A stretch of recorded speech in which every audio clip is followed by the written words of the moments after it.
Hello Zimbabwe, I come to you yet once again. This time around we are touching on our white triangle on our national flag, depicting our atonement chamber security that is going to be assisting us in opening our independence portals, which were not opened in 1980 because of skirmishes associated with the divide and rule attributable to apartheid of South Africa, assisting Ian Douglas Smith, alien-initiated Ian Douglas Smith. So yes, our atonement chamber circuit reminds us of our triune testimonial faculties in spiritual faculty, physical faculty, and mental faculty. Spiritual faculty in the order of Gabriel, constituting our Old Testament, with the leadership vested in our Prime Minister of 1980, Comrade Robert Gabriel Mugabe.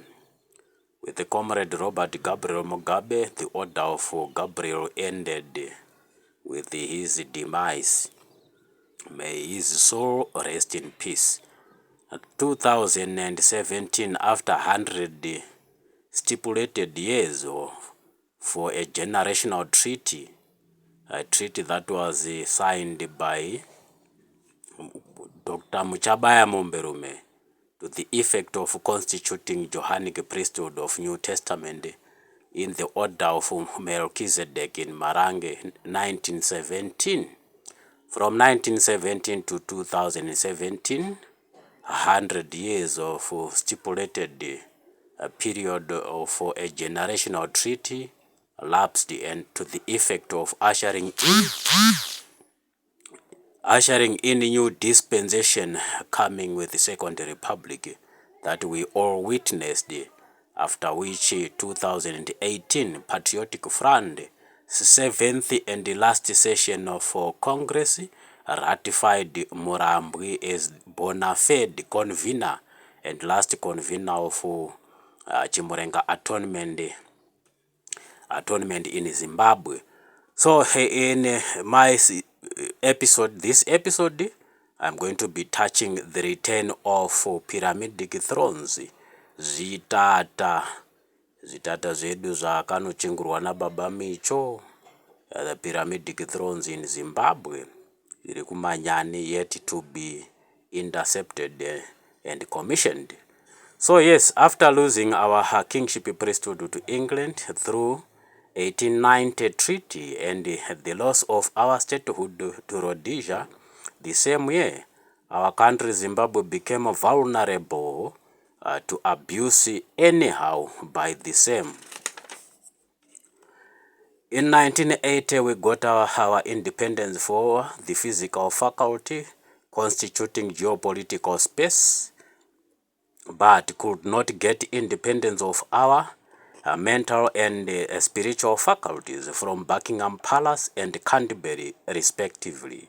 Apparently, no treaty lasts beyond its serving generation, hence the need to sit again with English triune leadership of Britain, Canterbury, and Buckingham Palace for the proper pronunciation of our triune independence in respect of our spiritual and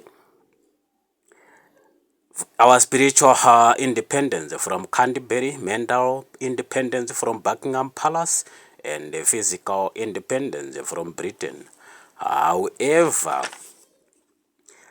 we are not going to Europe, but shall be using Queen Elizabeth, the portal in Norton Donington Farm, under Henry Norton and Epsom Mine, under Reserve Bank Governor of Rhodesia, Governor Kickman.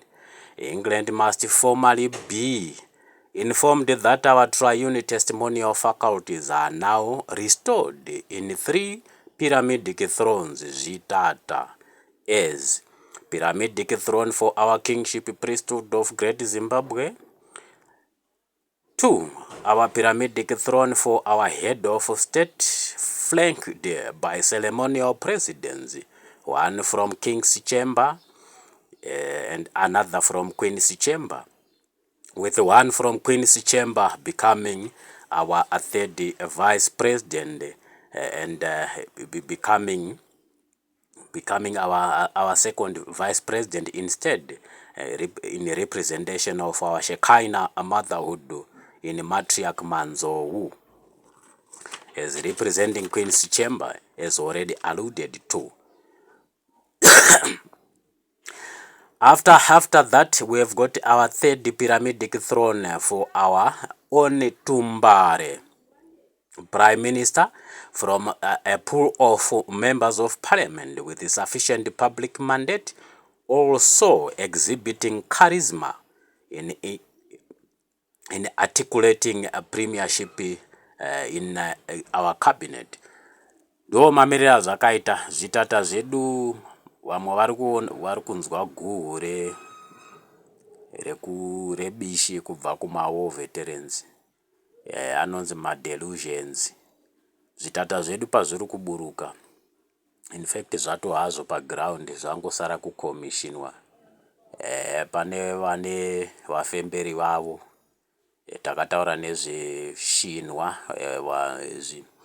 makombwe akapandukira nyenyedzi nomwe, vanenge vachiverengawo atinoti ma-delusions, nhema dzinenge zvokwadi, vachidudzirawo nemutoo wavo.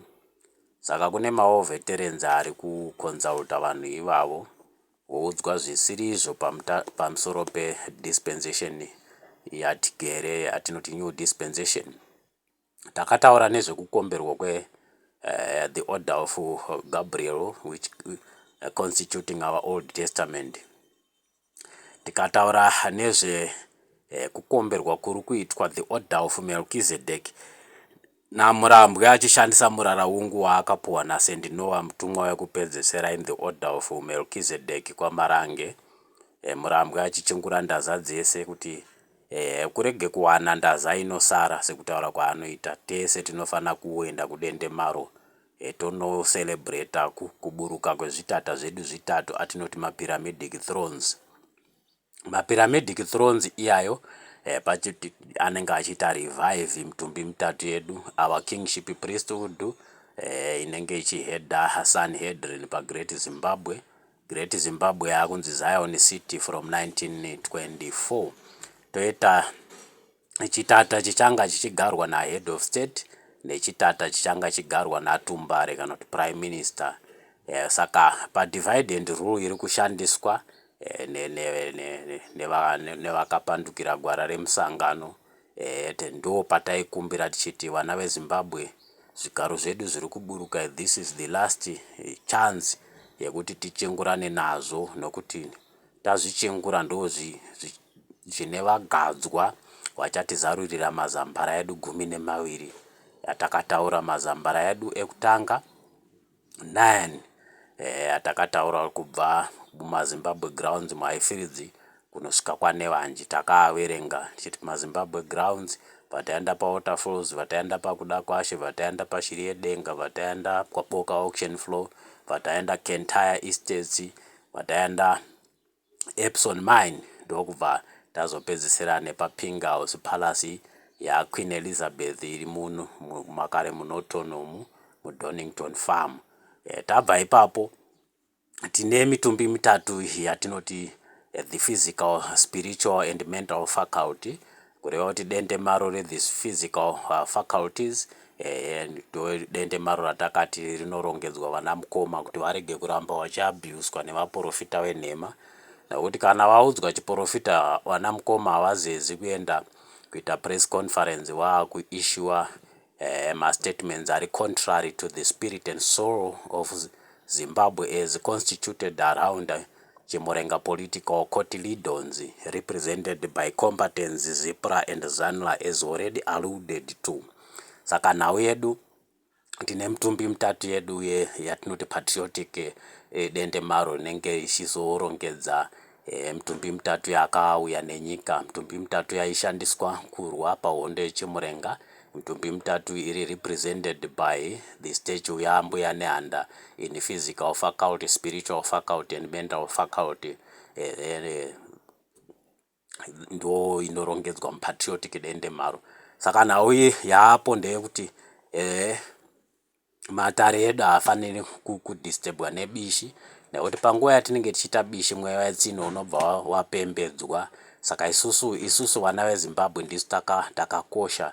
Saka our public mindset must be aligned aligned with the cardinal orature, kureva kuti tsananguro dzedu dzemuzinda, tsananguro dzedu dzerushanga, tsananguro dzedu dzekumasowe must not be disturbed nemweya wetsino. Saka ndo nhau yandati titandare nayo in trying to adjust a public mindset, kuti tese tinge tiri positive pakuziva kuti murambo is no fluke. Akatosarudzwa nemuprofita mukuru wetabhenakari yesungano itsva yakauya muzita rababa Manuel, muprofita mukuru watinoti muprofita wababa Manuel, muprofita ainzwa Enoki. Enoki ndiye aishanda nadziva guru wendaza yavatavara makare kare uprista huchiri under Ashekaina traditional priesthood, wakanga huri muruoko rwadziva guru chief priest of Mutapa state. Saka ndo lineage yakashandiswa, lineage yeuprista yakashandiswa nababa Wimbo kudetermine who is going to be sitting papyramidic throne of our kingship priesthood as mwene Mutapa. Then of course mukwati wanhasi tomuziva Mukanya as head of state, tobva tazoti Tumbare wedu Mukanya as head of state pakuchengera matare anenge ari flanked nemaceremonial presidents.